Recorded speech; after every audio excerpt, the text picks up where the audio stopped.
Students, good morning, and today we will discuss about the microbes in sewage treatment. You all know that wastewater contains number of pollutants and that pollutants have to be removed. So while treating the sewage water, we first start with our primary treatment.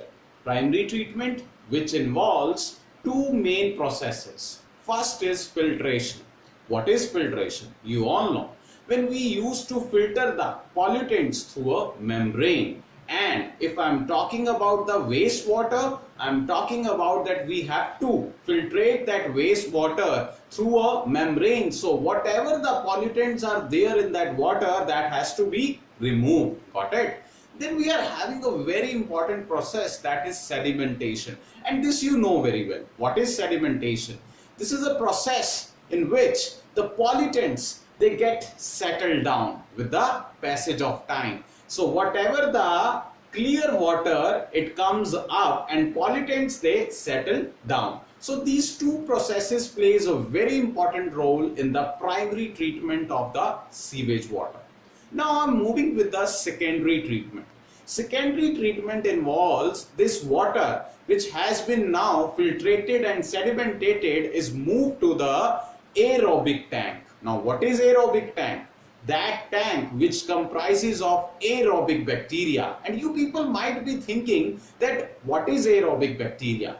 If I told you or if I tell you about aerobic bacteria, it is that bacteria which play important role in the presence of oxygen.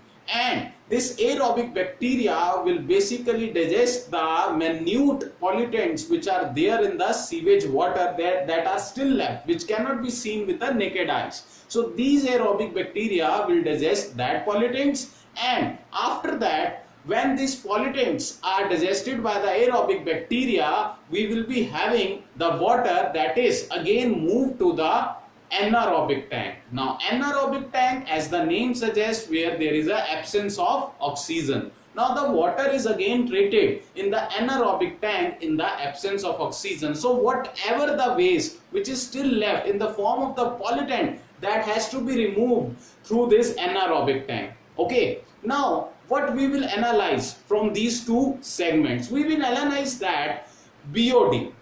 What is BOD? That is the biochemical oxygen demand. Make sure if the water is pure, then the level of BOD will be less. Why? Because suppose if organisms are living in water and water is polluted, then the organism will not be able to have the oxygen that is there in the water. So we have to reduce the pollutant so that the oxygen which is required by the organism, that should be meet their metabolic activities. Okay, so conclusion is that we should have the pure water, we should have the BOD concentration that should be less after the treatment. Got it? Now we have started various plans. You know very well that the Ganga action plan, Yamuna action plan, that was started. Why? Because to clear the water of Ganga and Yamuna so that it should be fit for the drinking purpose. Thank you.